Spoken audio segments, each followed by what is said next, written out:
Bonjour à tous, je suis Johan des médiathèques d'Annecy et je suis ravi parce que on va pouvoir évoquer ensemble l'une de mes grandes passions, le cinéma. En effet, pour cette rentrée littéraire 2022, j'ai choisi de présenter non pas un roman, mais une autobiographie, celle d'un acteur mondialement reconnu, Mes fantômes et moi, de Gabriel Byrne, publié aux éditions Sabine Vespiezer.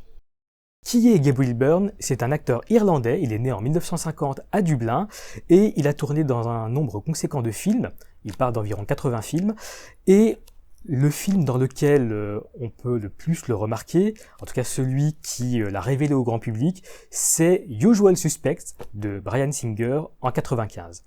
Il a également tourné dans pas mal de séries, notamment Viking ou En Analyse, que vous pouvez retrouver dans nos collections. Qu'est-ce qui m'a plu dans cette autobiographie?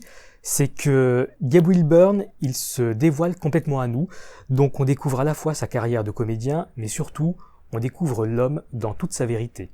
On est vraiment sur une introspection, donc Gabriel Byrne est complètement honnête vis-à-vis de lui-même et vis-à-vis de ses lecteurs.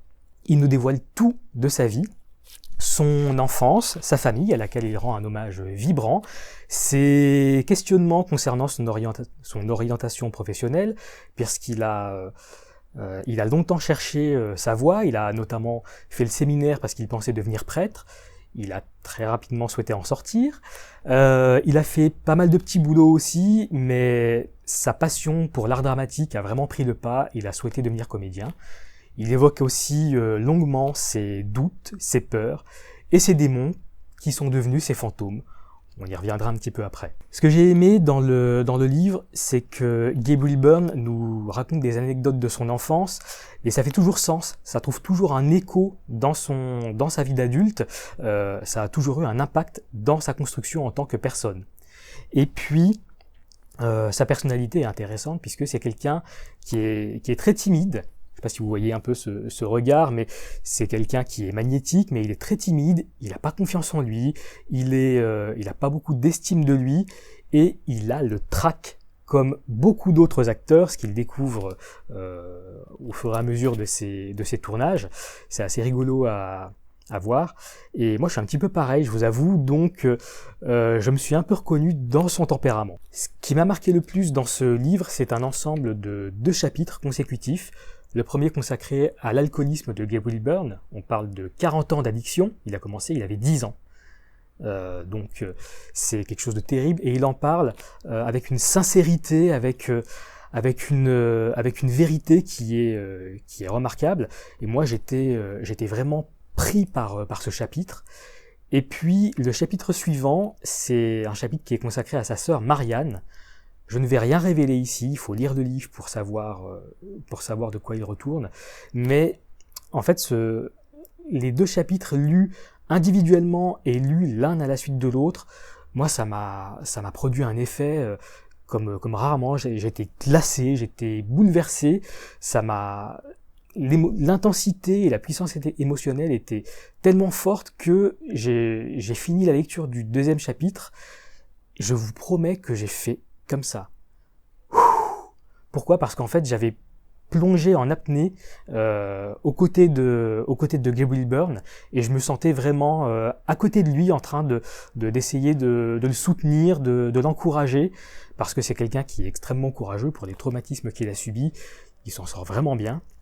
Donc vraiment, ces 2 chapitres-là, ils m'ont complètement retourné. Et au final, Gabriel Byrne, c'est un type bien. Et d'ailleurs, pour parler un petit peu de son écriture, j'ai trouvé qu'elle était à son image, c'est-à-dire qu'elle est simple, elle est poétique, mais jamais elle n'est grandiloquente. C'est tout en sobriété. Alors pour illustrer sa vie professionnelle et un petit peu sa vie personnelle, je vais vous lire un extrait dans lequel Gabriel Byrne boit un verre en compagnie d'un de ses acteurs fétiches. Assis sur sa terrasse, moi toujours avec mon pansement sur la lèvre, nous avons bu longtemps, jusqu'à ce que je me sente de nouveau à l'aise et ivre, ayant compris qu'à bien y réfléchir, la honte d'une lèvre fendue n'était rien, surtout si elle vous permettait de passer du temps en compagnie de votre héros s'adressant à vous seul, un des plus grands acteurs du monde. Pendant des années, j'avais admiré ses prestations dans les cinémas de Dublin, et voilà que j'étais en train de me saouler avec lui. J'ai évoqué la cohue des photographes ce matin-là. La célébrité ne vous change pas, a observé Richard Burton, elle change les autres. C'est un doux poison qu'on boit d'abord à grandes goulées. Ensuite, on finit par l'avoir en horreur. Parfois, j'ai plutôt honte des tracteurs. J'ai fait des merdes épouvantables pour de l'argent. Je déteste l'image que me renvoient les autres. C'est une sorte de réalité tronquée. Je ne m'y reconnais pas. Mais ce Jameson, ça redonne du sens à tout, temporairement. Et la poésie, le son et la musique des mots m'apaisent depuis toujours. Les livres aussi. Il a ajouté « On est chez soi, là où l'on a ses livres. » Ce que j'aurais préféré être depuis toujours, c'est écrivain, mais peut-être qu'il est trop tard maintenant. Et plus bas, je suis à un âge où j'ai peur de mourir dans une chambre d'hôtel pendant un tournage. Sur le pas de la porte, alors que nous nous souhaitions bonne nuit, il m'a demandé « Comment va ta lèvre ?»« Oh, je crois que le docteur Jameson m'a guéri. Donne-toi à fond, mais n'oublie jamais que ce n'est qu'un foutu film, rien d'autre. Nous ne sommes pas en train de soigner des cancers. Souviens-toi. » J'ai tourné dans plus de 80 films depuis, et je n'ai jamais oublié ces paroles. Richard Burton n'est pas mort dans une chambre d'hôtel, mais chez lui, dans son lit, à mi-lecture d'un volume de poète élisabétain. Donc voilà, mon coup de cœur de septembre 2022, c'est Mes fantômes et moi de Gabriel Byrne. Je ne peux que vous encourager à venir faire sa connaissance en lisant son mémoire et également vous intéressant, si ce n'est pas déjà fait, à sa filmographie que vous pouvez retrouver dans les médiathèques d'Annecy.